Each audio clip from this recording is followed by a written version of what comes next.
இன்னைக்கு செய்தி ஒரு ஒரு முக்கியமான ஒரு செய்தி. அதனால் செய்தி ஆரம்பிக்கிறதுக்கு முன்னாடி நான் ஒரு நிமிஷம் ஜெபம் பண்ணிட்டு ஆரம்பிக்கலாம்னு யோசிக்கிறேன். ஏன்னா ஆண்டவர் அந்த செய்தியை உங்களுடைய இருதயத்தை கிரியை செய்ய வைக்கணும்னா ஜெபம் பண்ண வேண்டியது முக்கிய காரணமாக இருக்கிறதுனால அதை ஜெபம் பண்ணால் ஆண்டவர் அதை செய்வார். அதனால் ஒரு நிமிஷம் எல்லாம் கண்களை மூடிக்கலாமா? அப்படியே ஆராதனைக்குள்ளே நம்ம போக போகிறோம். ஒரே ஒரு நிமிஷம் ஆண்டவர் நோக்கி சொல்லுங்கள், ஆண்டவரே இன்னைக்கு என் கூட பேசுங்க. சத்தமாக சொல்லுங்கள். நீங்கள் சொல்கிறது எனக்கே கேட்கல, ஆண்டவர் எப்படி கேட்க போகுது? ஆண்டவரே இந்த காலை வேளையில் என்னோட பேசுங்க, என்னோட இருதயத்தோடு பேசுங்க. ஆண்டவரே காதில் மட்டும் கேட்கக்கூடாது, என் இருதயத்தில் இந்த வார்த்தை கிரியை செய்யணும். ஆவியானவரே அப்பா, இந்த இடத்துல உங்களுடைய பிரசன்னம் எங்களை மூட போகிறதற்காக உமக்கு நாங்கள் நன்றி செலுத்துகிறோம். ஆண்டவரே,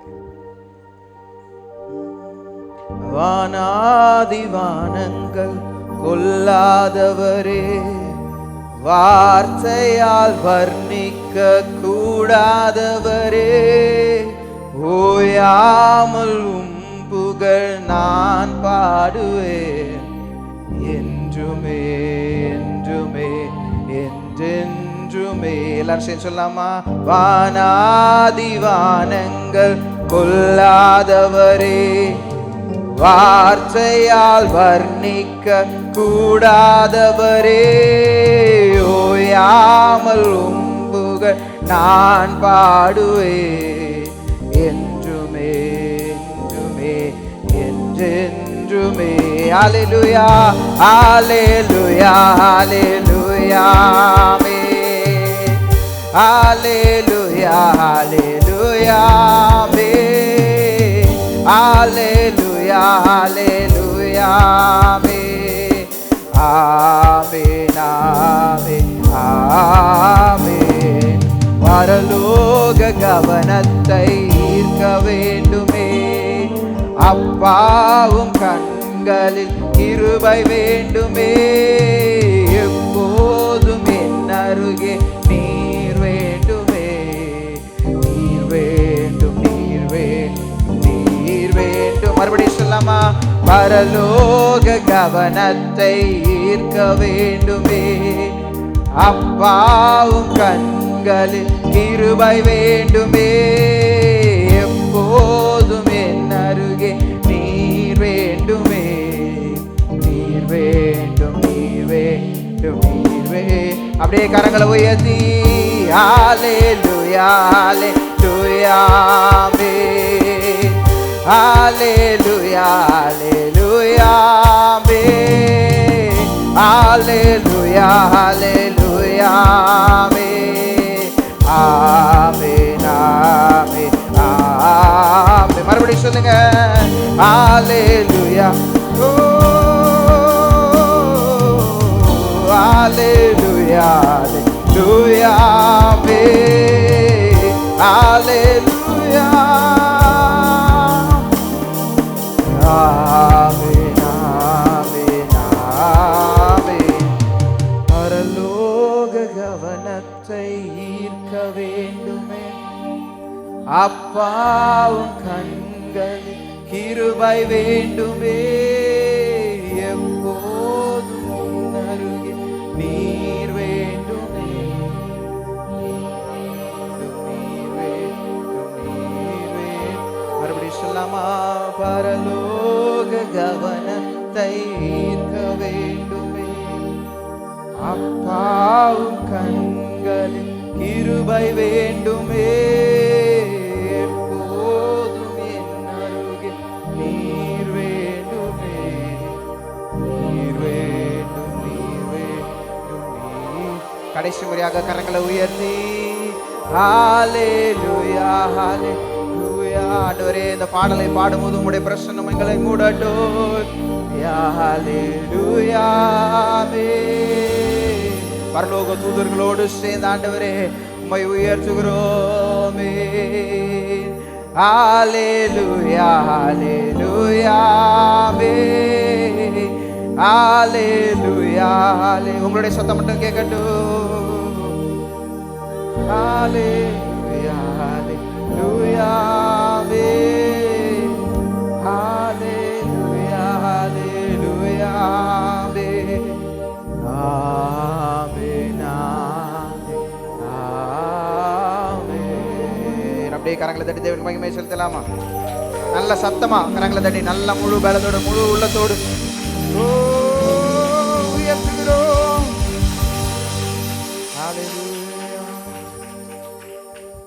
ஹல்லேலூயா. கொஞ்சம் சத்தமா சொல்லலாமா காலைல? ஹல்லேலூயா. ஆமென். வேதத்தை திருப்பிக் கொள்ளலாம். மத்தேயுவின் புஸ்தகம் 12வது அதிகாரம். நான் நேராக கொஞ்சம் முன்னாடி போகிறேன். 22வது வசனத்துக்கு போகலாம்.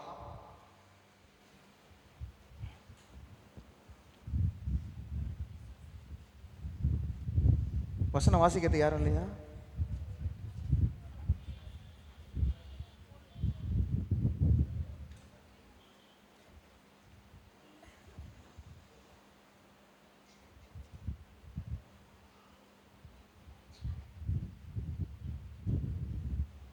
ஓகே, 22வது வசனம். அப்பொழுது பிசாசு பிடித்து குருடரும் ஊமையுமான ஒருவன் அவரிடத்தில் கொண்டு வரப்பட்டான். குருடரும் ஊமையுமானவன் பேசவும்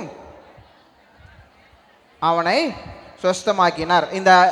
இந்த இடம் ஆரம்பிக்கும் போதே ஒரு அற்புதத்தோடு என்ன பண்ணுது?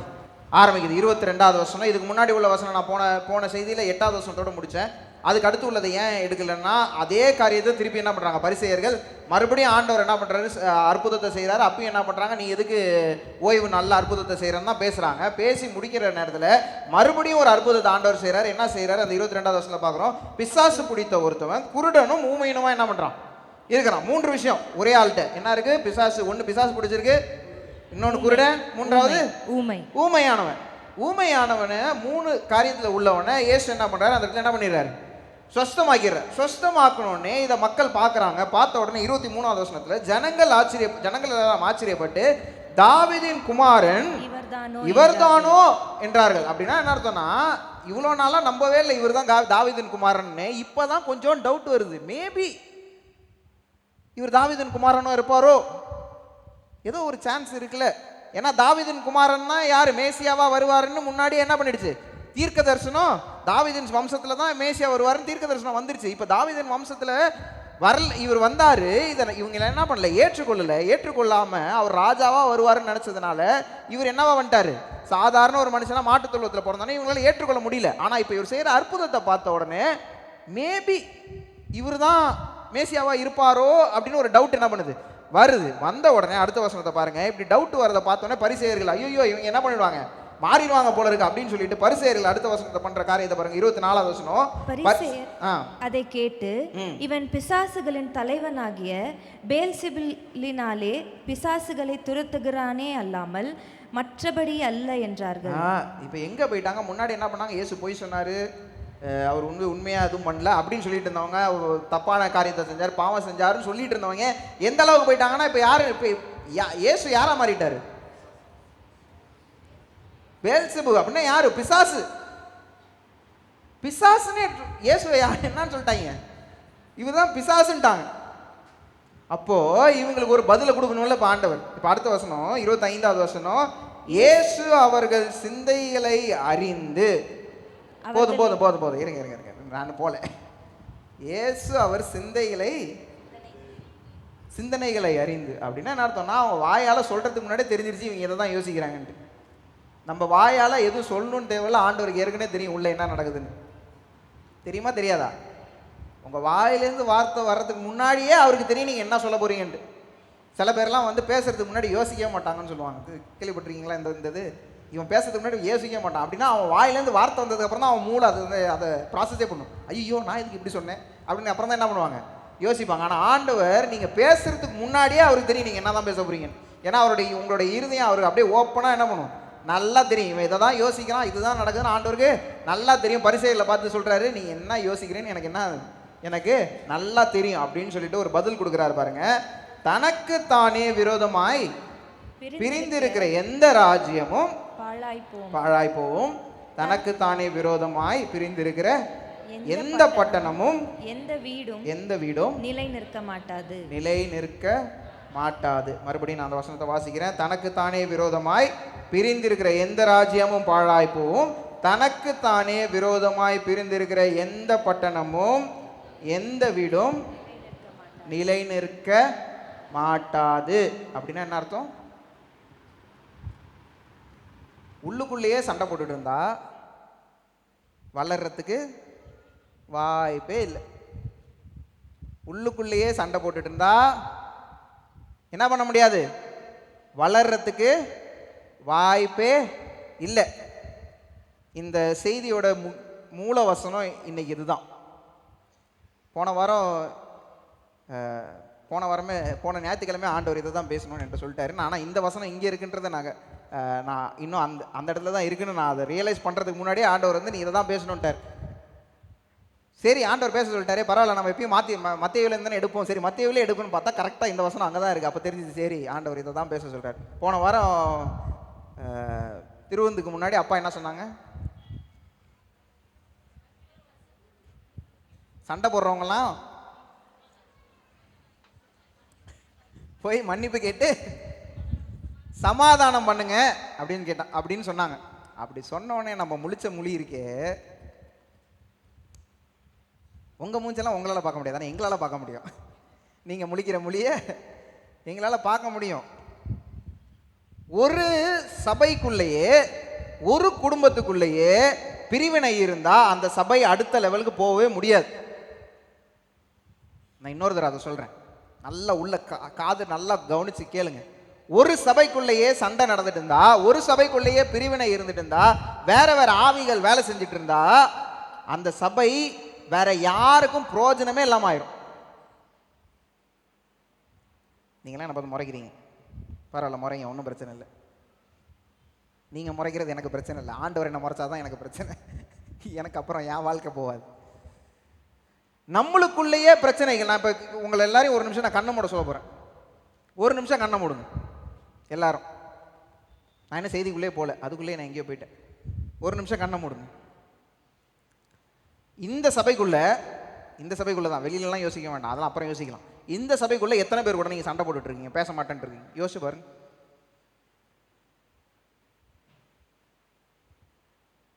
சில பேர் சிரிக்கிறீங்க, ஏன்னா உங்களுக்கு நிறைய மூஞ்சி ஞாபகம் வருது. இவங்கன்னா பார்க்க மாட்டாங்க, ஐயோ பின்னாலேருந்தே, சில பேர் பின்னாலேருந்தே பார்ப்பாங்க வரும்போது, ஐயோ இவங்க உட்காந்துருக்காங்களா, அந்த பக்கத்தில் சீட் எம்டியாக இருந்தாலும் அந்த பக்கம் போகவே மாட்டாங்க, இவங்க பக்கத்தில் போகவே மாட்டேன். எத்தனை பேர் அப்படி இருக்காங்க நம்ம சபைக்குள்ளேயே? சபையை விடுங்க, உங்க குடும்பத்துக்குள்ள வாங்க. சில பேரால உங்க குடும்பத்துக்குள்ளேயே ஒரு சமாதானம் உங்களால கொண்டு வரவே முடியாது. ஏன்னா குடும்பத்துக்குள்ளேயே அவ்வளோ பிரச்சனை நடந்துட்டு இருக்கு. சரி, கண்களை திறங்க. நிறைய பேர் வந்தாங்களா? யாருமே என் கண்ணுக்கு வரலன்னு சொல்றவங்க கை தூக்குங்க பார்ப்போம். எல்லாம் இந்த குட்டி குட்டி வாண்டெல்லாம் கை தூக்குது. உனக்கெல்லாம் யார் சண்டை போடுற? நான் யார்கிட்டையுமே சண்டை போடாதவன், யார்கிட்டையுமே பேசாதவங்களும் கணக்கு கிடையாது. நான் யார்கிட்டையுமே பேசுறது இல்லை, அப்புறம் என்ன அப்படின்னு அந்த கணக்கெல்லாம் கிடையாது. நான் யாரு கூடயுமே சண்டை போட்டதில்லை. ஐயா அப்படியா?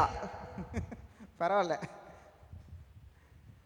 நம்மளுக்குள்ளேயே ஒரு பிரச்சனை இருந்துட்டு இருந்தா நம்ம எப்படி மற்றவங்களுக்கு பிரயோஜனமா மாற முடியும்? நல்லா முறைக்கிறீங்க காலில் கட்டி. நான் என்ன பண்றது எனக்கு தெரியல. நம்ம சபையாக அடுத்த லெவலுக்கு ஆண்டவர் நம்மளை கொண்டு போகணும்னு விரும்புகிறோம்னா நம்ம முதல்ல எங்கேருந்து ஆரம்பிக்கணும்? மன்னிப்புலேருந்து தான் ஆரம்பிக்கணும். எல்லாரும் சொல்லுங்க, மன்னிப்புலேருந்து ஆரம்பிக்கணும். மன்னிப்புலேருந்து ஆரம்பிக்கணும். எல்லாரும் சொல்லுங்க, மறுபடியும் சொல்லுங்க, மன்னிப்புலேருந்து தான் ஆரம்பிக்கணும். சபைக்குள்ள மக்களை கொண்டு வந்துடுறோம். நிறைய நேரம் என்ன பண்ணுறோம், போய் சுவிசேஷம் சொல்லி எப்படியாவது சபைக்குள்ள மக்களை என்ன பண்ணிடுறோம், கூட்டிகிட்டு வந்துடுறோம். இங்கே வந்தோடனே இங்கே உள்ள காமெடி பீஸ் ஏதாவது என்ன பண்ணிடுது, எதையாவது சொல்லி விட்டுறது அவங்ககிட்ட. நான் வேற எதுவும் சொல்லி திட்ட முடியாது, அதனால காமெடி பீஸ்ன்னு சொல்கிறேன், விட்டுருங்க. எதையாவது அவங்ககிட்ட சொல்லி விடுறது. உடனே அவங்க ஐயா இங்க நான் சபையில் இப்படி பேசுகிறாங்கன்ட்டு அவங்க என்ன பண்ணுவாங்க, கிளம்பி போயிடுவாங்க. நான் முதல் ஆராதனை ஒரு கணக்கு போட்டேன். நம்ம சபைக்கு வாரத்தில் மினிமமாக ஒரு 4 பேர், ஒரு ஆவரேஜாக வச்சுப்போமே, புதுசாக வரவங்க ஒரு 4 பேர் இருக்காங்க. எத்தனை பேர் இருக்காங்க? ஒரு வாரத்தில் 4 பேர், 2 ஆராதனை 3 ஆராதனையும் சேர்த்து வச்சுக்கோங்க, ஒரு 4 பேர் இருக்காங்க. ஒரு வருஷத்தில் பார்த்தா 52 வருஷம் இருக்கு. 52 வாரம் இருக்கு. சாரி, ஒரு வருஷத்தில் 52 வருஷம் இருக்கு. 52 வாரம் என்ன பண்ணுது, 52 வாரம் இருக்குது. நம்ம சபை ஆரம்பிச்சு 30 வருஷம், 32 வருஷம் வச்சுக்கோங்க. கால்குலேஷன் பண்ணி பார்த்தா கிட்டத்தட்ட நம்ம சபையில் 4 பேர் வாரம் வாரம் புதுசாக வர மாதிரி இருந்தா இந்த சபையில் இன்னைக்கு எவ்வளோ பேர் தெரியுமா இருக்கணும்? 6857 பேர் இருக்கணும். எவ்வளோ பேர் இருக்கணும்? நான் காலைல கால்குலேட்டர் வச்சு கால்குலேட் பண்ணேன். ஒரு வாரத்துக்கு 4 பேர் வந்தாங்கன்னா, ஆனால் இப்போ எவ்வளோ பேர் இருக்கும்? கஷ்டப்பட்டு ஒரு 1000 பேர் இருக்கும்னு வச்சுக்கோங்க. அதுவும் 1000 பேருன்றது கம்மி தான். அதுவும் முதல் வாரத்தில் தான் 1000 பேர். 2வது வாரம் என்ன தெரியல, ஆண்டவர் லீவ் விட்டுருவாங்களா என்ன தெரியல. 2வது வாரம் 600 பேர்னு வச்சுக்கோங்க. அப்படின்னா 600 பேர்னு கால்குலேட் வச்சுருப்போம். 600 பேர்னா நம்ம எவ்வளோ பேரை வெளில துரத்திருக்கோம்னு மட்டும் பாருங்க.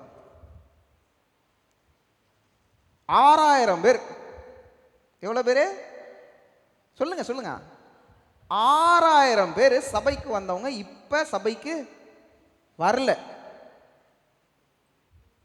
ஏகப்பட்ட பிரச்சனை இருக்கும். அவங்க வந்தது வராம போறதுக்கு பிரச்சனை இருக்கும். ஆனா அதுல ஒரு பெரிய பிரச்சனை என்னன்னா, உள்ளவங்க அவங்களை என்ன பண்ணல, ஏற்றுக்கொள்ளல. ஏதோ தெரியாம தேவையில்லாத பேச்சு என்ன பண்ணிட்டாங்க, பேசிட்டாங்க. ஏன்னா இங்க உள்ளவங்களுக்கு வெளியில இருந்து வருவாங்க, வரும்போது நீ அப்படித்தானே பண்ண, நீ அந்த ஆள் தானே. ஏன்னா இவங்க அவங்கள மன்னிச்சிருக்கவே மாட்டாங்க. நீ அப்படித்தானே, உன் வாழ்க்கை அப்படித்தானே இருந்துச்சு. அந்த ஊர்ல உள்ள உடனே இவன்லாம் எதுக்கு சபைக்கு வரான். நீங்க என்ன பண்றீங்க, மனுஷனை தான் பாக்குறீங்க. ஆண்டவர் அவங்க வாழ்க்கையில வேலை செஞ்சுட்டாரு, அவங்க வாழ்க்கையில கிரியை செஞ்சுட்டாருன்றதை நம்ம என்ன பண்றது இல்ல, பாக்குறது இல்ல. அவனை வெளியே தோற்றமா பார்த்துட்டு உள்ள வந்தோன்னா நம்ம ஏற்றுக்கொள்ளாம அவனை அனுப்பி விட்டுறது வெளியில. ஆண்டவரே மன்னிச்ச ஒரு மனுஷனை நம்ம மன்னிக்காம இருந்தோம்னா அது பாவம். யாரும் ஆமேன்னு சொல்ல மாட்டீங்க, பரவாயில்ல விடுங்க. ஆண்டவரே மன்னிச்ச ஒரு மனுஷனை நம்ம மன்னிக்காம இருந்தோம்னா அது பாவம். சத்தமா சொல்லுங்க, பாவம் பாவம். நம்ம ஒரே ஒரு ஆளை மட்டும் நம்ம காட்டிட்டு நான் இதை கொஞ்சம் எக்ஸ்பிளைன் பண்றேன். பிலமோனின் புஸ்தகம் எங்க இருக்குன்னு தெரியலவங்க தேடுங்க. பவுல் எழுதுறாரு பிலமோனுக்கு, அந்த நிருபம் இருக்குது. எபிரேயர் புஸ்தகத்துக்கு முந்தின புஸ்தகம் 4வது வசனத்திலிருந்து வாசிக்கலாம். அதில் ஒரே ஒரு அதிகாரம் தான் இருக்குது.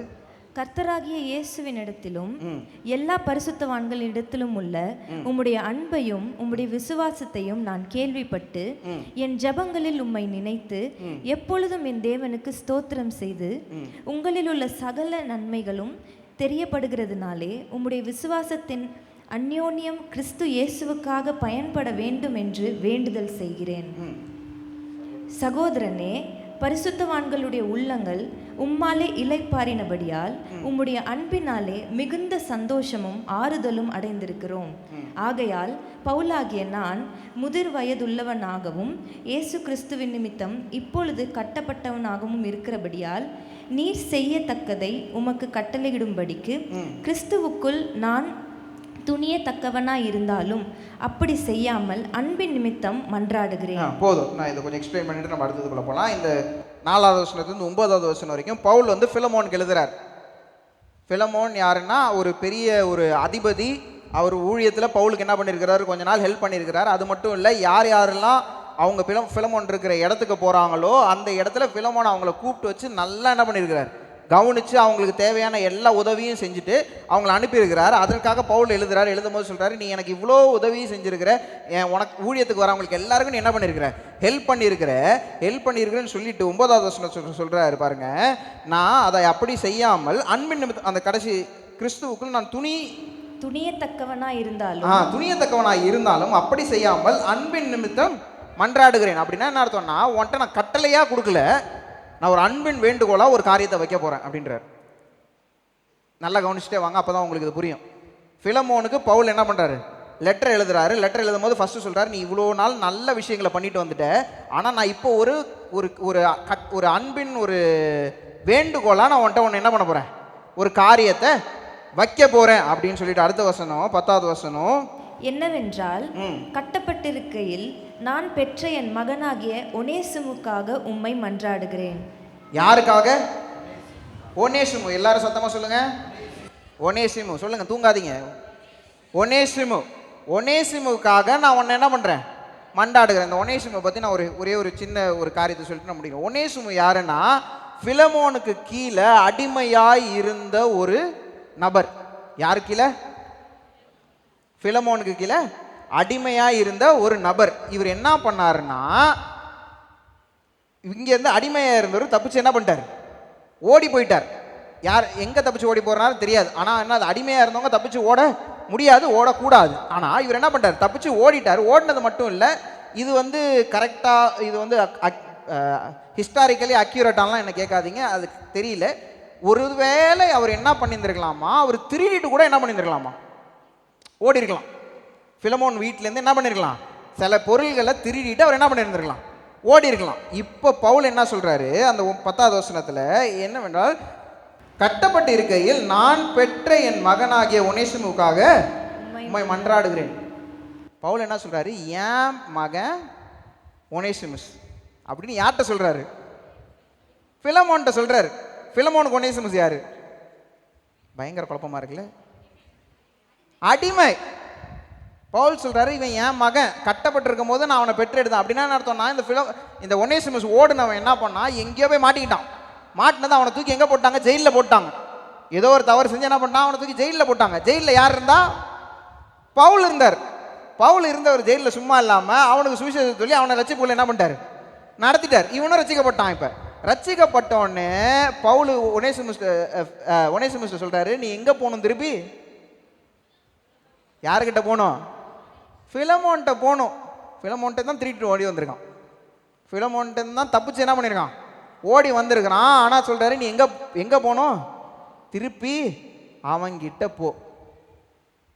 ஒருத்தவங்க வீட்டிலேருந்து இங்கே திருடிட்டு வந்துட்டீங்க, ஆண்டவர் சொல்ல திரும்பி போகணும், என்ன பண்ணுவீங்க,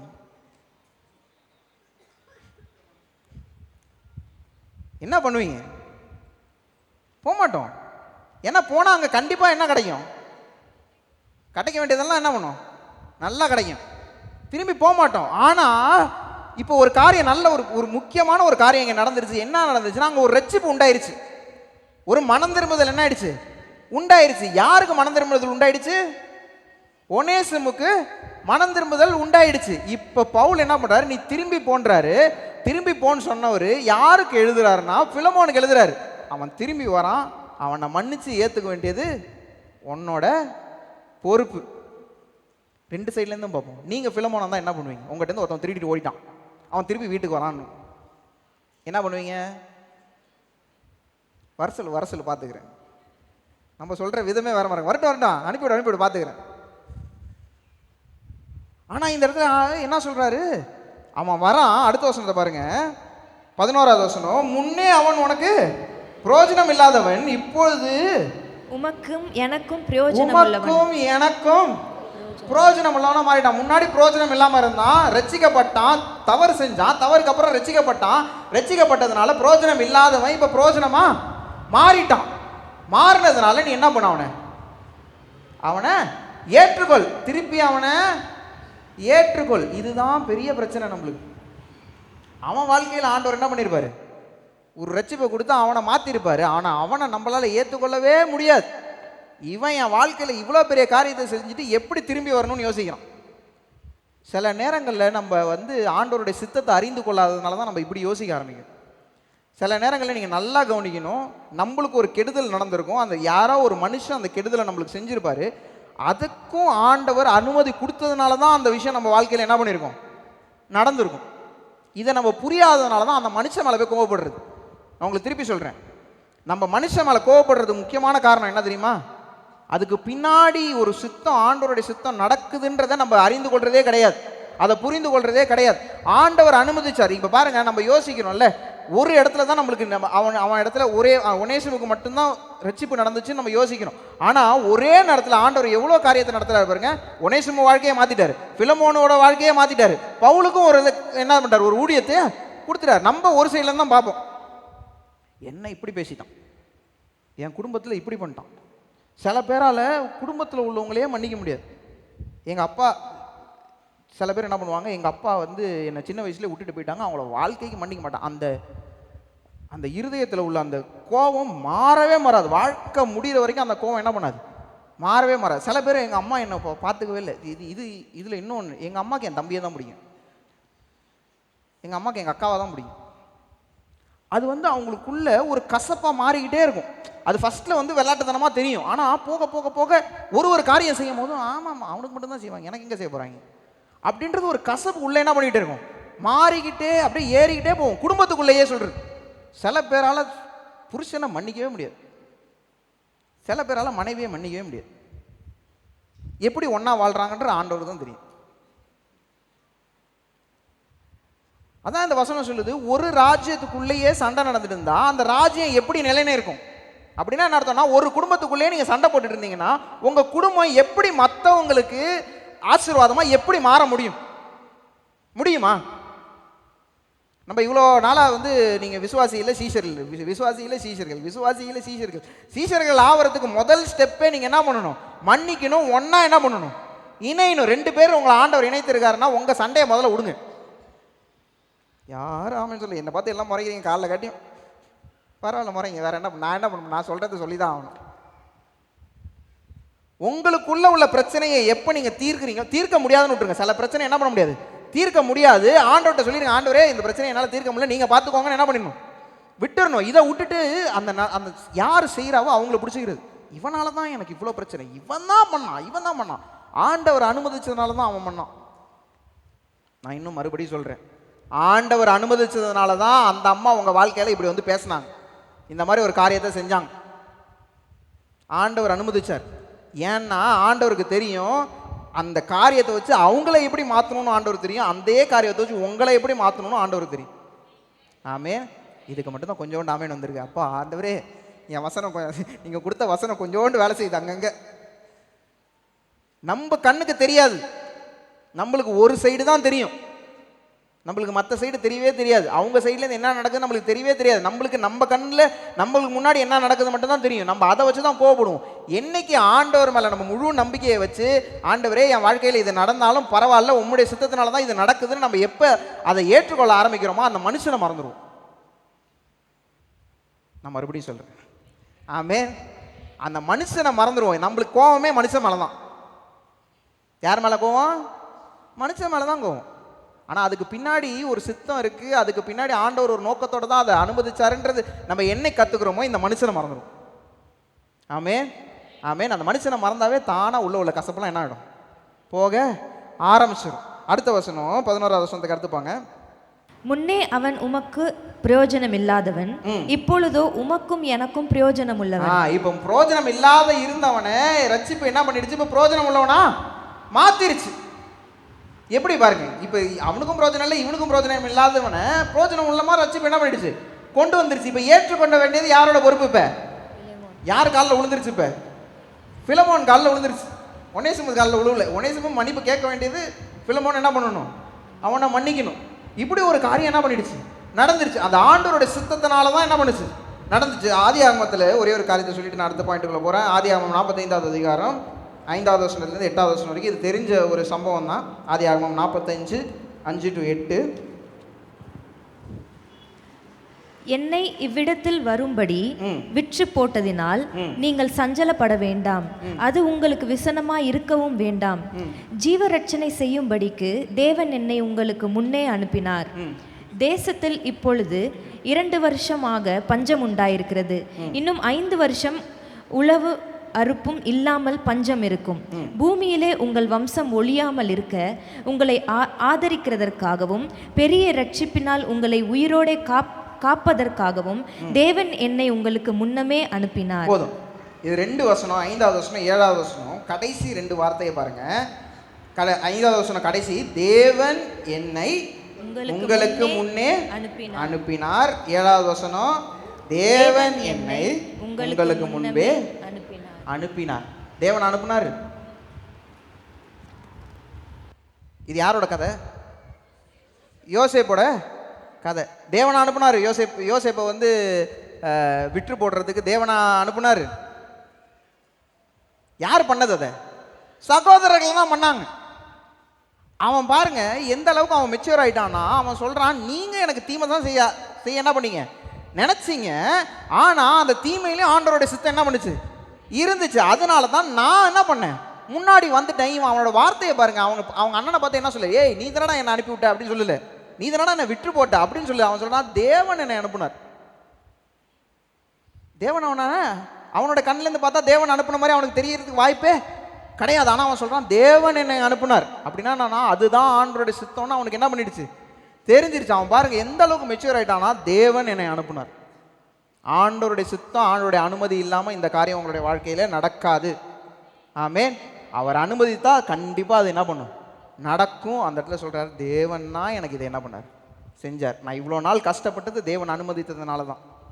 இப்போ அவங்க அண்ணன் மேலே கோவப்படல, அவங்க கூட உள்ள சகோதரர்கள் மேலே என்ன பண்ணல, கோவப்படலை. அவன் சொல்கிறான், ஆண்டவர் அனுமதிச்சார், அதனால தான் நீங்கள் அதை செஞ்சீங்க.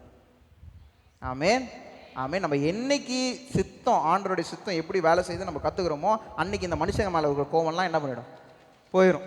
நிறைய பேர் இங்கே உட்காந்துருக்கீங்க போல கோவத்தோடு, உங்களை பார்த்தாவே தெரியுது. அதனால தான் ஆண்டவர் என்ன இதெல்லாம் பேச வைக்கிறார். திருப்பி போகலாம். பிலமோனின் புஸ்தகம் 12வது வசனம். அவனை நான் உம்மிடத்திற்கு அனுப்புகிறேன், என் உள்ளம் போல் இருக்கிற அவனை நீர் ஏற்றுக்கொள்ளும். இப்போ என்ன சொல்றாரு, நான் அனுப்புறேன் அவனை, என் இருதயம் போல என் உள்ளம் போல இருக்கிற அவனை நீ என்ன பண்ணு, ஏற்றுக்கொள் அப்படின்னு சொல்லிட்டு அடுத்த வசனத்தை பாருங்க. சுவிசேஷத்தின் நிமித்தம் கட்டப்பட்டிருக்கிற எனக்கு ஊழியம் செய்யும்படி உமக்கு பதிலாக அவனை என்னிடத்தில் வைத்து கொள்ள வேண்டும் என்றிருந்தேன்.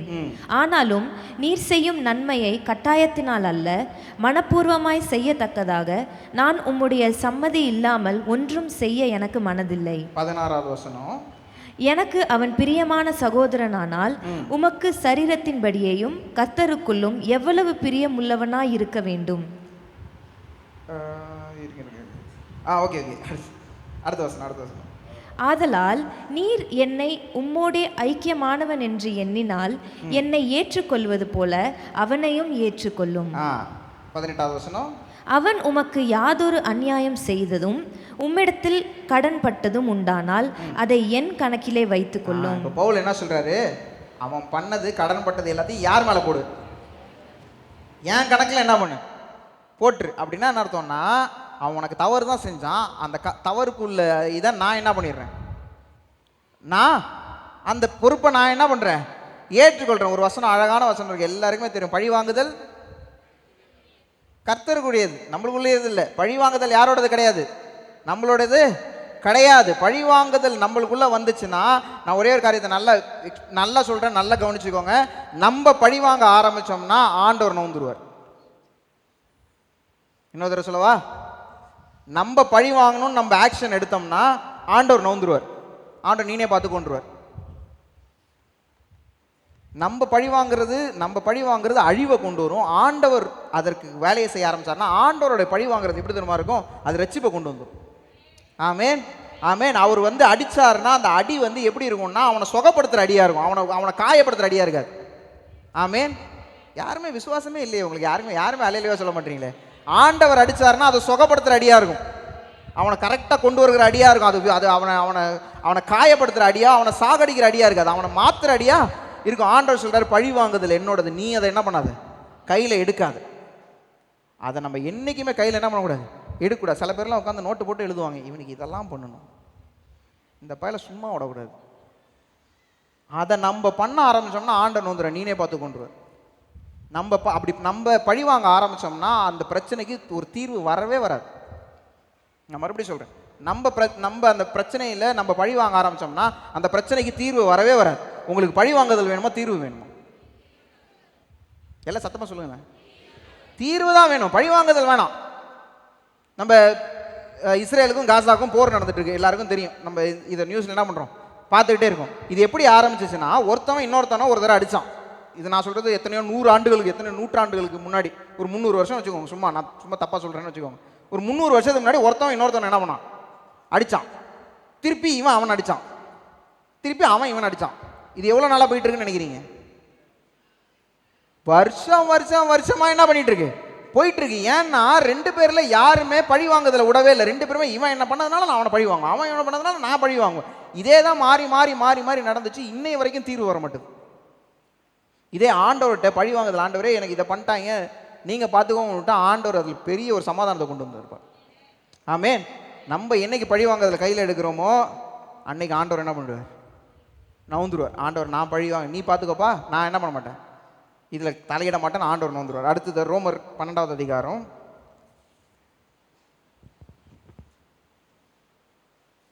17வது வசனத்திலிருந்து வாசிக்கலாம். ரோமர் 12:17. ஒருவனுக்கும் தீமைக்கு தீமை செய்யாதிருங்கள், எல்லா மனுஷருக்கு முன்பாகவும் யோகியமானவைகளை செய்ய நாடுங்கள், கூடுமானால் உங்களால் ஆன மட்டும் எல்லா மனுஷரோடும் சமாதானமாயிருங்கள். பிரியமானவர்களே, பழி வாங்குதல் எனக்குரியது, நானே பதில் செய்வேன் என்று கர்த்தர் சொல்லுகிறார் என்று எழுதியிருக்கிறபடியால் நீங்கள் பழி வாங்காமல் கோபாக்கினைக்கு இடம் கொடுங்கள்.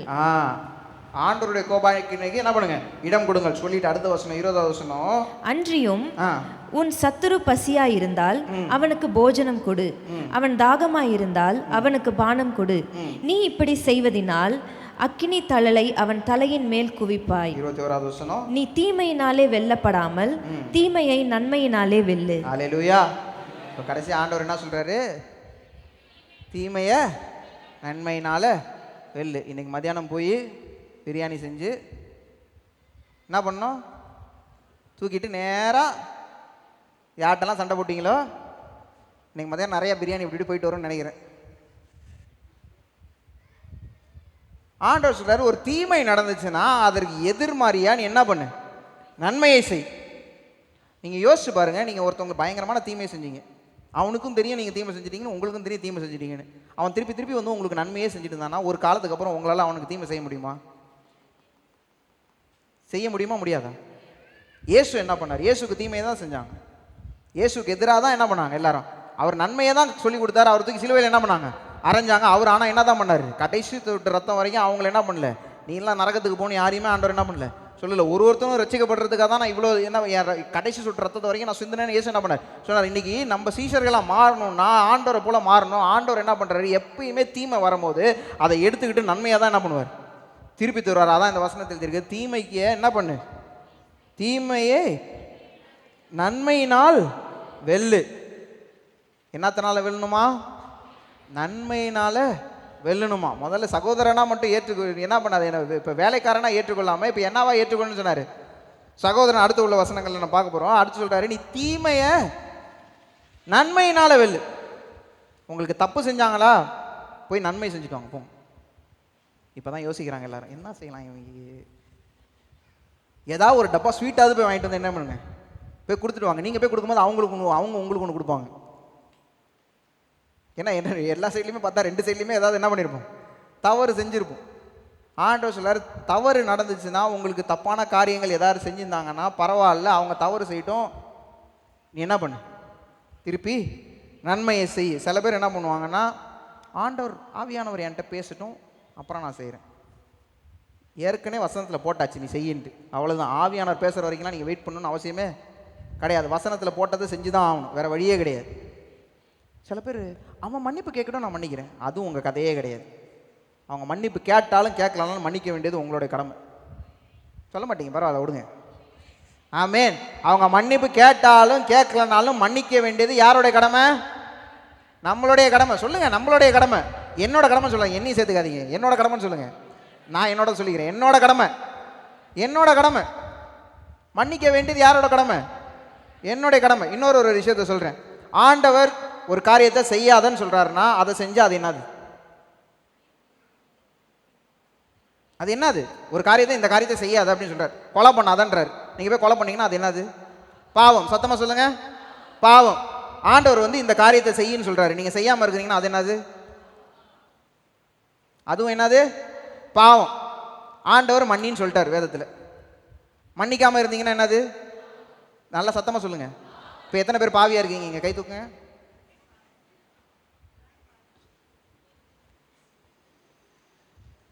எல்லாரும் பாவி தானே, பாவம் தானே. பாவம் உங்களை எங்க கொண்டு போகும், பாதாளத்துக்கு, நரகத்துக்கு தான் என்ன பண்ணும், கொண்டு போகும். நேற்று ஒரு திடீர்னு எனக்கு ஞாபகம் இருக்கு. நேற்று ஒரு ஐயா ஒரு இடத்துக்கு போயிருந்தோம். அந்த ஐயா சொல்கிறாரு, இதெல்லாம் வேதத்தில் எங்கேயும் இல்லை. அந்த ஐயா சொல்கிறாரு, கிறிஸ்தவனாக வந்து மரித்துட்டா வந்து உடனே பரலோகத்துக்கு போயிடுவாங்களாம். இயேசு ஏற்றுக்கொள்ளாமல் மரித்தவங்க வந்து அவங்களோட ஆவி வந்து பூலோகத்தையே சுற்றிக்கிட்டே இருக்குமா. இதெல்லாம் எங்கே பைபிளில் இருக்குன்னு தெரில. நம்ம பாவம் செஞ்சு நம்ம மரித்தோம்னா எங்கே தான் போவோம், எங்கே போவோம்? என்ன இது பெரிய ட்ரிக் கொஸ்டின் மாதிரி எல்லாம் நம்ம என்னை பார்த்து முளைக்கி.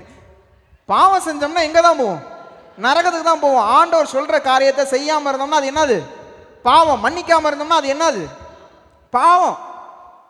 எல்லாரும் அது வந்து இதுதானே, அவனை மன்னிக்க மாட்டேன், நானாக போய் ஆண்டவர் ஆராதிப்பேன். ஆண்டவர் சொல்ல, நீ ஆராதிக்கவே ஆராதிக்காது. பாவம் உள்ள இருந்ததுன்னா பரிசுத்தமே இல்லைன்னு அர்த்தம். பரிசுத்தம் இல்லாமல் எப்படி நீங்கள் தேவனுடைய முகத்தை எப்படி தரிசிக்க முடியும்? நான் சொல்கிறது புரியுதா உங்களுக்கு? பாவம் இருந்தால் உங்கள் பரிசுத்தம் இல்லை. பரிசுத்தம் இல்லாமல் நீங்கள் தேவனுடைய முகத்தை எப்படி தரிசிக்க முடியும்? உங்களால் மன்னிக்க முடியலன்னா நீங்கள் தேவனை ஆராதிக்கவே முடியாதுன்னு அர்த்தம். இப்போ தான் சில பேருக்கு சுருக்குன்னு ஏறுது. ஐயோ, நீங்கள் உள்ள இருதயத்தில் இவ்வளோ கோபத்தையும் கசப்பையும் வச்சுட்டு ஆண்டவருடைய சமூகத்தில் வந்து ஆண்டவர் ஆராதிச்சிங்கன்னா ஆண்டவர் அந்த ஆராதனையை ஏற்றுக்கொள்வாரா? ஏற்றுக்கொள்வாரா சொல்லுங்க. ஏற்றுக்கொள்வார். போன வாரம் முடிச்ச மொழியெல்லாம் பார்க்கும்போது எனக்கு தெரிஞ்சிச்சு, உங்களால் அந்த நேரத்தில் அப்பா சொன்ன உடனே போய் ஏஞ்சி போய் என்ன பண்ண முடியல, மன்னிப்பு கேட்க மனசு வரமாட்டுது. மற்றவங்களாம் பார்க்குறாங்கன்னு ஒரு சைடில் பயம். ஆனால் எதையும் என்ன பண்ண முடியல, நம்ம கம்யூனியனையும் திருவிருந்தையும் எடுக்காமையும் என்ன பண்ண முடியல, இருக்க முடியல. ரெண்டுத்துக்கு நடுவில் சங்கடத்தில் முடிச்ச மொழியெல்லாம் நான் பார்த்தேன் போன வாரம். போன வாரம் மட்டும் திருவிருந்து கொடுக்கும்போது கேமரா அப்படியே ஒரு மூஞ்சா எடுத்துகிட்டு போயிருந்தோம்னு வச்சுக்கோங்களேன், ரெக்கார்டில் போட்டு பார்த்துருந்துருக்கலாம் நீங்கள் முடிச்ச மொழியெல்லாம். நம்ம இதை இப்படி யோசிக்கிறதே கிடையாது. அது என்ன அவன் மேலே இருக்கிற கோவம் அது பாட்டுக்கு இருக்கு, நான் பாட்டுக்கு ஆண்டவர் ஆராதிக்கிறேன். ஆண்டவர் அந்த ஆராதனை ஏற்றுக்கொள்ளவே மாட்டார். இதில் இன்னும் சரியான கூத்து என்ன தெரியுமா? சில பேர் ஆண்டவர்கிட்ட கோச்சிக்கிட்டு இருப்பாங்க. எப்படி ஆண்டவர் எப்படி என் வாழ்க்கையில் இதை ஒரு காரியத்தை அனுமதிச்சார்? யார்கிட்ட கோச்சிக்கிட்டு இருக்காங்க? ஆண்டவர்கிட்ட. அடுத்து ஆண்டவருக்கு அடுத்து பாஸ்டர் மேலே கோவம். இன்னைக்கு அனௌன்ஸ்மெண்ட்டில் போட்டு எங்களை அந்த திட்டினார். ஒரு அம்மா, நாங்கள் ஒரு வீட்டுக்கு போயிருந்தேன். அப்பயே சொன்னாங்க, அங்கே போவாதரா, அவங்க வரமாட்டாங்க சர்ச்சுக்கு அப்படின்னா. சரி, என்னை கூட்டு போனவங்க கூட்டு போயிட்டாங்க. சரின்னு போனால் அந்த அம்மா சொல்கிறாங்க, அவங்க சர்ச்சுக்கு வரதே இல்லை, ரொம்ப நாள் ஆச்சு, அவங்க நான் பார்த்த மாதிரி எனக்கு ஞாபகமும் இல்லை. சொல்கிறாங்க, நான் முன்னாடி சர்ச்சுக்கு வந்துட்டு இருந்தேன், இப்போ வரதில்லை அப்படின்னாங்க. இப்போ ஏன் வரதில்லை அப்படின்னா, அண்ணன் வந்து இன்னொருத்தவங்க சொல்கிறத கேட்டுட்டு என்னை திட்டாங்க. என்னவா? அண்ணன் இன்னொருத்தவங்க சொன்னதை கேட்டுட்டு இவங்களை திட்டாங்களாம், அதனால எங்கே வரமாட்டாங்களாம், சர்ச்சுக்கு வரமாட்டாங்களாம். நான் சொன்னேன், உங்கள் வீட்டு கீழே இப்படி திறந்தீங்கன்னா நரகத்துக்கு நேராக போகிறதுக்கு வழி இருக்குது, போங்க அப்படின்னு சொல்லிடலாம் நினச்சேன். ஆனால் சொல்ல முடியல, அப்படிலாம் பேச முடியும் சர்ச்சு ஒருத்தவங்க வீட்டில் போய். முன்னாடி அதுவும் பாருங்களேன், ஆண்டவர் அறியாமல் இருந்து போயிட்டா பரவாயில்ல, ஆண்டவர் அறிந்து வசனத்தை கேட்டுட்டு நீங்கள் போகும்போது அதோட நான் சொல்லல. அப்போ யோசிச்சு பாருங்க, நம்ம யார் மேலெல்லாம் கோவப்படும்? முதல்ல ஆண்டவர் மேலே கோவம், ரெண்டாவது போதகர் மேலே கோவம், மூணாவது சபை மேலே கோவம். இந்த சபையில் உள்ளவங்க இப்படி பேசுகிறாங்க, சபையில் உள்ளவங்க அப்படி பேசுகிறாங்க, கடைசியாக குடும்பத்திலே எல்லாரும் மேலேயும் கோவம். சில பேர்லாம் பார்த்தீங்கன்னா குடும்பத்துக்குள்ளேயே சண்டை போட்டுகிட்டே இருப்பாங்க எந்த நேரமும். ஏன்னா அவங்களுக்கு இந்த மன்னிக்கிற அந்த இருதயம் என்ன பண்ணல, இன்னும் வரவே இல்லை.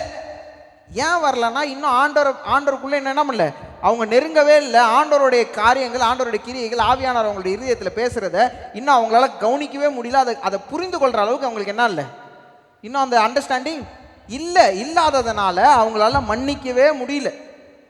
இன்னைக்கு நான் சொல்கிறேன், மன்னிச்சாதான் உங்களோட ஆராதனை ஆண்டவர் ஏற்றுக்கொள்ளார், இல்லைன்னா ஏற்றுக்கொள்ளவே மாட்டார். கொஞ்சம் பேர் மட்டும் சொன்னீங்க, பரவாயில்ல. ஆமேன், ஆமேன். பிலமோன் புஸ்தகத்துக்கு போகலாம். மறுபடியும் 19வது வசனம். பவுலாகிய நான் இதை என் சொந்த கையாலே எழுதினேன், நான் அதை செலுத்தி தீர்ப்பேன். நீர் உம்மைத்தாமே எனக்கு கடனாக செலுத்த வேண்டும் என்று நான் உமக்கு சொல்ல வேண்டியதில்லையே. என்ன சொல்றாருன்னா, பவுலு, நீ அவனை மன்னிக்கணும், கரெக்டு தான். ஆனால் உன்னை மறந்துடாத, நீ எனக்கு என்ன பண்ணணும், என்னது, நீ கடனா எனக்கு செலுத்தணும். ஏன்னா நீ அவனை மன்னிக்கிறது இருக்கட்டும், ஆனால் முதல்ல நான் என்ன பண்ணணும், உன்னை மன்னிக்கணும். ஆண்டவர்கிட்ட நம்ம நிறைய இது கவனிச்சு பாருங்க நல்லா, நிறைய நேரங்கள் ஆண்டவர் நம்மளை மன்னிச்சிருப்பாரு, ஆனால் நம்மளால அடுத்தவங்களை என்ன பண்ண முடியாது, மன்னிக்க முடியாது. ஒரு ரோமையில் ஆண்டவர் சொல்றாரு பாருங்க, மத்தேயு 18வது அதிகாரம், இன்னும் கொஞ்சம் நிறைய வசனம் இருக்குது, கொஞ்சம் வேகமாக போயிடுவோம். மத்தேயு 18வது அதிகாரம் 21வது வசனம் 22வது வசனத்தை வாசிக்கலாம். அதற்கு இயேசு 7 தரம் அல்ல 7 மட்டும் என்று உனக்கு சொல்லுகிறேன். எப்படி எனில், பரலோக ராஜ்யம் தன் ஊழியக்காரரிடத்தில் கணக்கு பார்க்க வேண்டும் என்றிருந்த ஒரு ராஜாவுக்கு ஒப்பாயிருக்கிறது. ஒரே நிமிஷம். எத்தனை தரம் மன்னிக்கணுமா? 770 490 டைம்ஸ், 490 தடவை மன்னிக்கணுமா. ஒரு ஆள் தப்பு செஞ்சால் எத்தனை தடவை மன்னிக்கணுமா? 490. 491 தடவை மன்னிக்காமல் இருக்கலாம் அப்படின்னு நான் போட்டிருக்கு. அது ஒரு மெட்டஃபோர். அப்படின்னா என்ன அர்த்தம்னா, நீங்கள் மன்னிச்சுக்கிட்டே தான் இருக்கணும். மன்னிக்க வேண்டியது உங்கள் கடமை. ஆமேன். ஆமே. மன்னிக்க வேண்டியது உங்க கடமை. அது சொல்லிட்டு அடுத்து ஒரு காரியத்தை சொல்றாரு பாருங்க. 24வது வசனத்தை வாசிங்க. அவன் கணக்கு பார்க்க தொடங்கின போது 10,000 தாலந்து கடன் பட்டவன் ஒருவனை அவனுக்கு முன்பாக கொண்டு வந்தார். எவ்வளோ எவ்வளோ எவ்வளோ? 10,000 10,000. 10,000 தாலந்து கடன் பட்டவன் அப்படின்னா, இது நல்லா கவனிங்க. 10,000 தாலந்து அவன் கட்டணும்னா ஒரு நாள் வேலைக்கு வேலை செய்கிறவனா இருந்தான்னா அவனுக்கு எத்தனை வருஷம் ஆகும்? 1000 வருஷம் ஆகுமா? எத்தனை வருஷம் ஆகும்? ஒரு நாள் வேலைக்கு வேலை செய்கிறவனா இருந்தான்னா ஒரு நாளும் சம்பாதிக்கிறவனா அந்த ஒரு நாள் அவன் சம்பாதிச்சு இந்த காசை கட்டி முடிக்கிறதுக்கு எவ்வளோ நாள் ஆகுமா? 1000 வருஷம். திருப்பி சொல்லுங்க. 1000 வருஷம் அவன் இந்த கடனை கட்டி கொடுக்கணும். அப்படி இருக்கிற ஒருத்தவனை என்ன பண்றாரு? மன்னிச்சிட்டாரு. ராஜா என்ன பண்ணிட்டாரு? மன்னிச்சிட்டாரு. 27வது வசனம். அந்த ஊழியக்காரனுடைய ஆண்டவன் மனதிறங்கி அவனை விடுதலை பண்ணி கடனையும் அவனுக்கு மன்னித்து விட்டான். அவ்வளோத்தையும் என்ன பண்ணிட்டான்? ராஜா மன்னிச்சிட்டார். இவனுக்கு எவ்வளோ? 1000 எவ்வளோ? 10,000 காசு அனுப்பிட்டாரு. இப்ப 28வது வசனம். அப்படி இருக்க அந்த ஊழியக்காரன் புறப்பட்டு போகையில் தன்னிடத்தில் 100 வெள்ளி பணம் கடன் பட்டிருந்தவன் ஆகிய தன் உடன் வேலைக்காரரில் ஒருவனை கண்டு அவனை பிடித்து தொண்டையை நெரித்து, நீ பட்ட கடனை எனக்கு கொடுத்து தீர்க்க வேண்டும் என்றான். எவ்வளோ பட்டிருக்கான்? 100 வெள்ளி பணம். 100 வெள்ளிக்காசு. 1000 தாளந்து 100 வெள்ளிக்காசு. 100 வெள்ளிக்காசுனா எவ்வளோனா 3 நாள் சம்பளம். எவ்வளோ சம்பளம்? 3 நாள் சம்பளம். அவனுக்கு எவ்வளவு? 1000 வருஷத்தோட சம்பளம். ஆண்டவர் சொல்றாரு, அவனை நான் மன்னிச்சு அனுப்புனேன். ஆனால் இவனால் இந்த 3 நாள் சம்பளத்தில் உள்ள ஒருத்தவனை மன்னிக்க முடியல. இதை ஏன் சொல்கிறாருன்னா, நம்மளுடைய பாவங்களெல்லாம் ஆண்டவர் மன்னிச்சிட்டார். நம்ம செஞ்ச காரியங்களெல்லாம் என்ன பண்ணிட்டார்? மன்னிச்சிட்டார். நம்ம செஞ்சது 1000 தாளந்து அளவு நம்மளை மன்னிச்சிட்டார். ஆனால் நம்மளுக்கு எதிராக செஞ்ச ஒருத்தவன் செஞ்சது வெறும் எத்தனை? 100 வெள்ளி காசு. அவனை நம்மளால மன்னிக்க முடியல. மன்னிக்க முடியாததுனால ஒரு காரியம் நடக்குது. அடுத்ததை பாருங்க. 29வது வசனம். 32வது வசனத்துக்கு நேராக போயிடலாம். அப்பொழுது அவனுடைய ஆண்டவன் அவனை அழைப்பித்து, பொல்லாத ஊழியக்காரனே, நீ என்னை வேண்டிக் கொண்டபடியினால் அந்த கடன் முழுவதையும் உனக்கு மன்னித்து விட்டேன். நான் உனக்கு இறங்கினது போல நீயும் உன் உடன் வேலைக்காரனுக்கு இறங்க வேண்டாமோ என்று சொல்லி அவனுடைய ஆண்டவன் கோபம் அடைந்து அவன் பட்ட கடனை எல்லாம் தனக்கு கொடுத்து தீர்க்கும் அளவும் உபாதிக்கிறவர்களிடத்தில் அவனை ஒப்பு கொடுத்தான். உபாதிக்கிறவர்கள்னா உபத்திரப்படுத்துறவர்கள் அர்த்தம். அவங்ககிட்ட என்ன பண்ணிட்டாராம்? கொடுத்துட்டார். உன்னோட 1000 தாளந்து உள்ளதை நீ திருப்பி தர வரைக்கும் நீ எங்கே தான் இருக்கணும்? ஜெயிலில் கிடக்கணுன்ட்டார். இப்போ அவனால் ஜெயிலேருந்து கொடுக்க முடியுமா? கொடுக்க முடியுமா? முடியாது. அப்படின்னா என்ன ஆயிடுச்சுன்னா, இவன் மன்னிக்காததுனால அவனுக்கு வந்த மன்னிப்பு கேன்சல் ஆயிடுச்சு. நான் மறுபடியும் சொல்கிறேன், நம்ம மன்னிக்கலைன்னா நம்மளுக்கு வர மன்னிப்பு என்ன ஆகிடும்? கேன்சல் ஆகிடும். கொஞ்சம் பயமாக இருக்குல்ல? இப்போ நம்ம ஒரு விஷயத்தை மன்னிக்கலைன்னா நம்மளுக்கு ஆண்டவர் மன்னித்த விஷயத்தை ஆண்டவர் என்ன பண்ணுவார்? மன்னிக்க மாட்டார். நம்மளுக்கு அவர் மன்னிச்சது எங்கேயோ இருக்கு. ஆனால் நம்ம மன்னிக்க வேண்டியது சின்ன சின்ன விஷயம்தான். நம்ம இந்த சின்ன சின்ன விஷயத்தை மன்னிக்கலைன்னா ஆண்டவர் சொல்லுவார், என் மன்னிப்பை நான் உனக்கு கொடுத்தேன், ஆனால் அதை நீ ஏற்றுக்கொள்ளலை. அதை நான் என்ன பண்ணிவிடுவேன்? திருப்பி எடுத்துருவேன். இப்போ யோசிச்சு பாருங்களேன். யார் கூடயே சண்டை போட்டு வந்துட்டோம், யார்கிட்டயோ பேசுறதில்லை. திடீர்னு நீங்கள் பரலோகத்துக்கு போகும்போது ஆண்டவர் நீ மன்னிக்கல உன்னை உள்ளே விட மாட்டான்னா எப்படி இருக்குன்னு யோசிச்சு பாருங்க. ஒரு சைடில் சிரிப்பாக இருக்குது, ஒரு சைடில் சுருன்னு அப்படியே பயமாக இருக்கா இல்லையா? இது மன்னிப்புன்றது வெறும் நீங்கள் யோசிக்கிறீங்க எதிரியாயே இவனை அவனை. சில பேர்லாம் யாரெல்லாம் மன்னிக்காமல் இருக்காங்க. சில பேர்லாம் மோடிஜியை மன்னிக்காமல் இருக்காங்க இவ்வளோ நாளாக. எங்கே என்ன ஏதோ என்னென்னமோ ஆண்டு சொல்ற, மன்னிச்சிரு, நான் பார்த்துக்கிறேன் மீதி உள்ளது. சில பேரால் ஒரு ஒரு ஒரு ஒரு சம்பவம் நடந்துச்சு. அந்த சம்பவத்தை நான் உங்களுக்கு சொல்கிறேன். அந்த ஒரு பையன், அவன் வந்து ஆர்ஃபன்னா அவங்க அம்மா அப்பா இல்லை. அவன் வந்து ஒரு இதில் வளர்ந்தான், அனாதாசிரமில் இல்லை. ஒரு ஒரு குடும்பம் அவனை எடுத்து என்ன பண்ணாங்க, அவனை வச்சு நடத்துனாங்க. நல்லா பார்த்துக்கிட்டாங்க. அவனை பையன் மாதிரி பார்த்துக்கிட்டாங்க. அவனுக்கு எந்த ஒரு குறையுமே வைக்கல. அவன் காலேஜ் படிக்கிறான். இப்போ அவன் காலேஜில் தான் இருக்கிறான் ஒரு இடத்துல. ஒரு நாள் ஒரு பாஸ்டர் வந்து சர்ச்சில் மெசேஜ் கொடுத்துட்டு இருக்கிறார். மெசேஜ் கொடுத்துட்டு இருக்கும்போது அந்த பையனை கூப்பிட்டு, நீ வான்னு கூப்பிட்டு அவனை முன்னாடி நிற்க வச்சு, உங்கள் அப்பா அம்மாவை ஆண்டவர் மன்னிக்க சொல்கிறாரு அப்படின்னோடனே அவன், நீங்கள் என்ன யோசிப்பீங்க? அவனுக்கு சின்ன வயசில் குழந்தையிலேருந்தே அவனோட உண்மையான அப்பா அம்மா யாருன்னு என்ன பண்ணாது, அவனுக்கு தெரியாது. அவனை வளர்த்தது யார்? இவங்க தான். இந்த அப்பா அம்மாவை தான் அவனுக்கு என்ன பண்ணும் தெரியும்.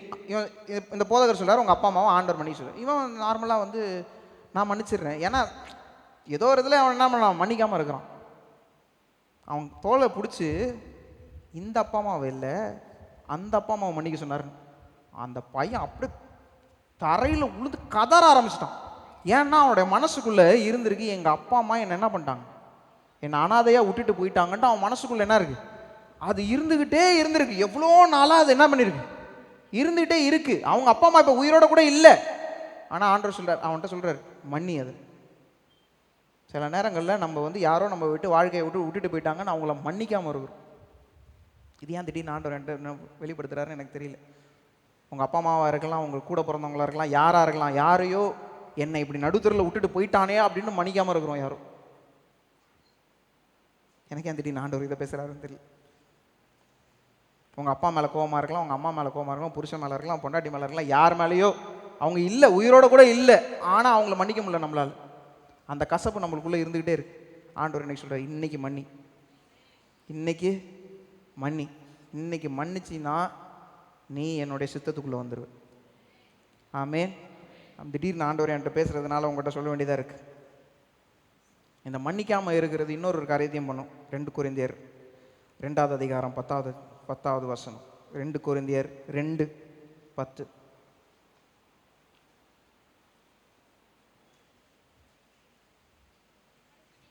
எவனுக்கு நீங்கள் மன்னிக்கிறீர்களோ அவனுக்கு நானும் மன்னிக்கிறேன். மேலும் எதை நான் மன்னித்திருக்கிறேனோ அதை உங்கள் நிமித்தம் கிறிஸ்துவினுடைய சன்னிதானத்திலே மன்னித்திருக்கிறேன். 11வது வசனம்.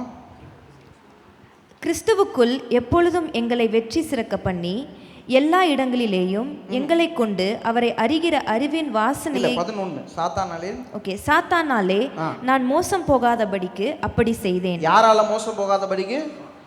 சாத்தானாலே மோசம் போகாதபடிக்கு. இதுக்கு முன்னாடி சொல்றாரு, நான் மன்னிச்சேன். ஏன்னா சாத்தானால நான் என்ன பண்ணிடக்கூடாது, மோசம் போயிடக்கூடாது. நீங்க மன்னிக்கலன்னா சாத்தானோட கிரியை உங்க வாழ்க்கையில் என்ன பண்ணிடும், வர கொஞ்சம் கொஞ்சமாக அந்த கசப்பின் மூலியமாக, உங்களோட வெறுப்பின் மூலியமாக அந்த கிரி என்ன பண்ணிடும், உள்ளே வர ஆரம்பிச்சிடும். இதை நல்லா கவனிச்சுக்கோங்க. நம்ம மன்னிக்கலைன்னா பிசாசுக்கு ஒரு கதவை திறந்து விட்டுட்டோம்னு அர்த்தம். நான் சொல்கிறது புரியுதா உங்களுக்கு எல்லாருக்கும்?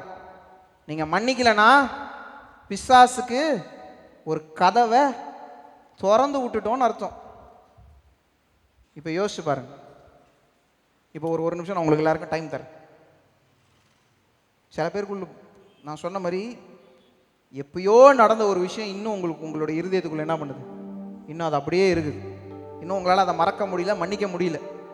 இன்னைக்கு ஆண்டவருடைய சமூகத்தில் நம்ம அதை என்ன பண்ண போகிறோம், மன்னிக்க போகிறோம்.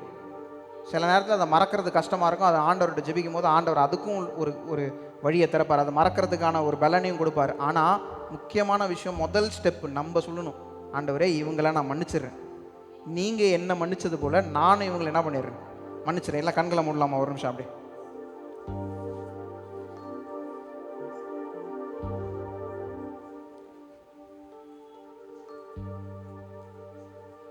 இந்த ஒரு வாரம் டைம், இந்த செய்தி வந்து இன்னைக்கு மட்டும் இல்லை, நல்லா கவனிச்சுக்கோங்க. இந்த ஒரு வாரம் உங்களுக்கு டைம். இந்த ஒரு வாரத்தில் நீங்கள் யாரெல்லாம் மன்னிக்கலையோ இந்த ஒரு வாரத்தில் நம்ம மன்னிக்க போகிறோம். ஆண்டோடைய சமூகத்தில் ஒரு தீர்மானத்தை எடுங்க.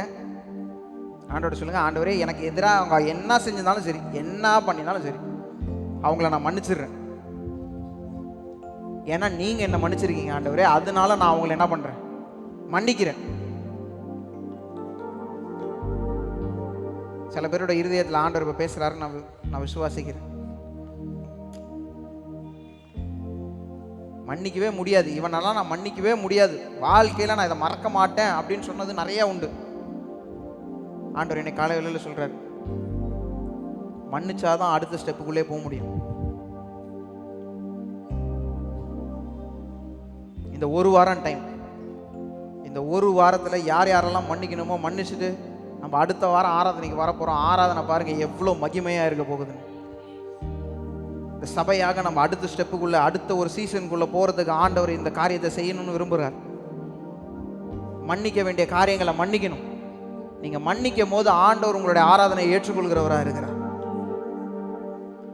இதற்கு ஆவியானவர் நம்மளுக்கு பலனை தருவார்.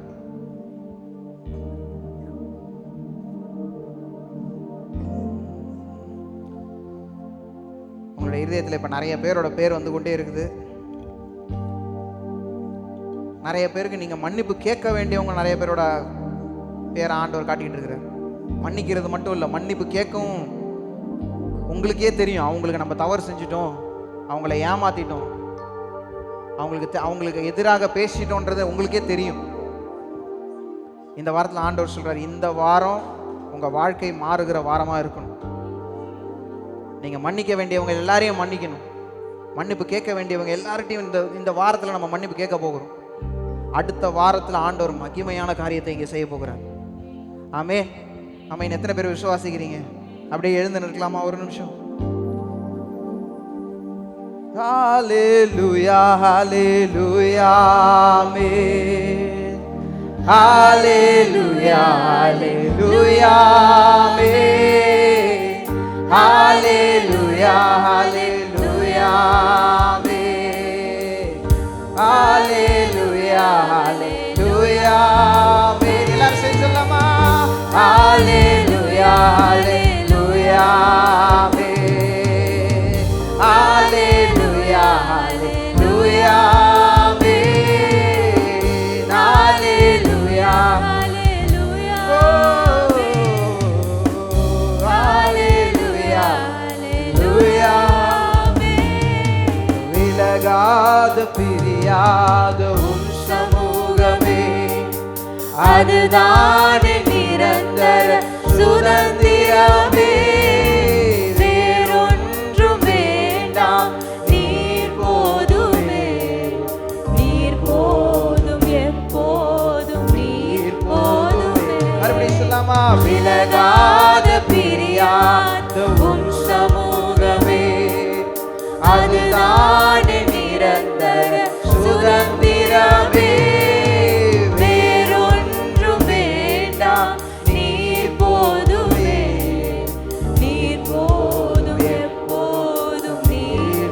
எல்லாரும் கரங்களை உயர்த்தி ஹalleluya hallelujah hallelujah hallelujah hallelujah hallelujah hallelujah hallelujah. ஆராதனை பண்ணி கொண்டு இருக்கும்போதே, ஆண்டவர் ஆராதித்து கொண்டிருக்கும் போதே அவர் இருதயங்களில் கிரியை செய்ய ஆரம்பிக்கிறார்.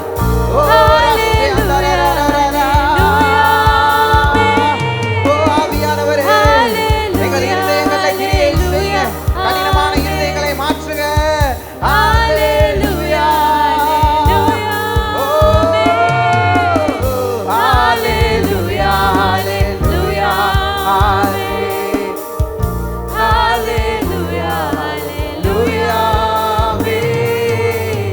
ஹalleluya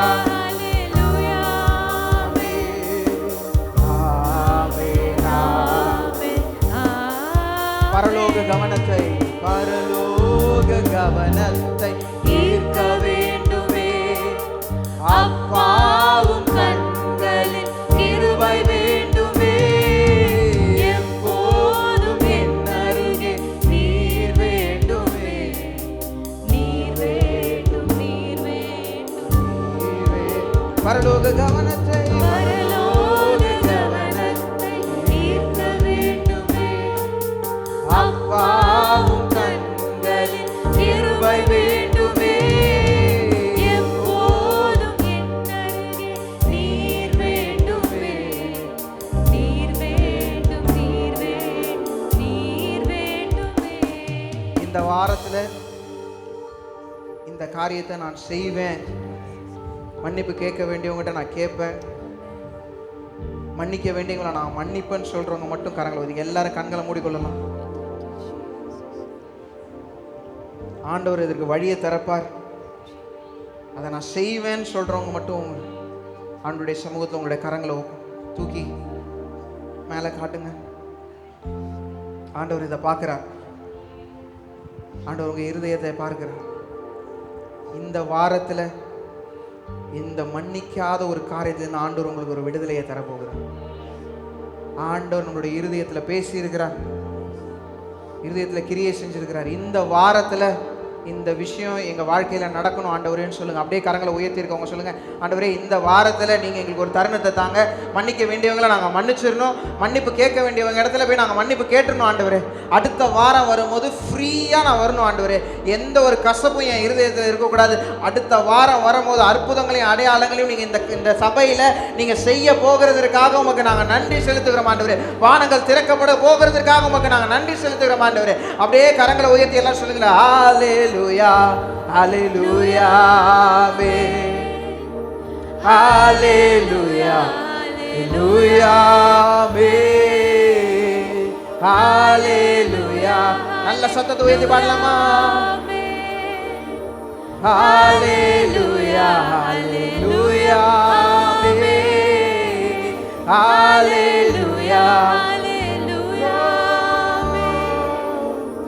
hallelujah, hallelujah, amen.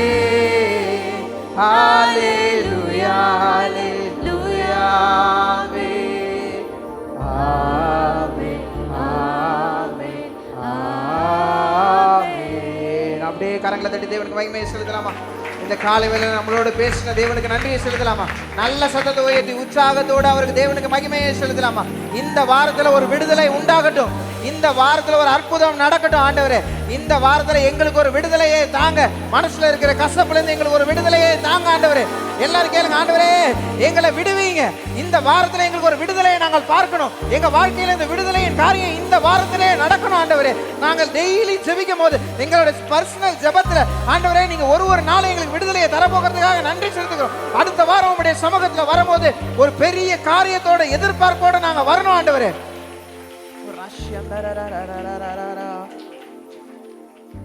அப்பா இந்த காலை வேளையில எங்களோடு பேசினதற்காக உமக்கு நாங்க நன்றி செலுத்துகிறோம் ஆண்டவரே. உங்களுடைய வார்த்தையை நாங்க கேட்கிறவர்களா மட்டும் இல்லை, அதன்படி செய்கிறவர்களா எங்களை மாற்றுங்க ஆண்டவரே. உங்களுடைய வசனத்துக்கு கீழ்ப்படுகிறவர்களா நாங்க இருக்கணும். நீங்க சொல்கிற காரியத்தை நாங்க செய்யணும் ஆண்டவரே.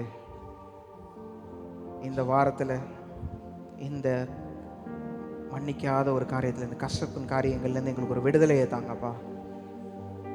அடுத்த வாரம் வரும்போது உங்களுடைய பிரச்சனத்தை பரலோகம் திறக்கிறதை நாங்கள் பார்க்கணும் ஆண்டவரே.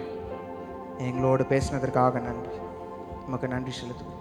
இயேசுவின் நாமத்தில் கேட்கிறோம் நல்ல பிதாவே, ஆமென். எல்லாரும் சேர்ந்து சொல்லலாம், என் ஆத்மாவே கர்த்தரை ஸ்தோத்திரி, என் முழுவதுமே அவருடைய பரிசுத்த நாமத்தை ஸ்தோத்திரி.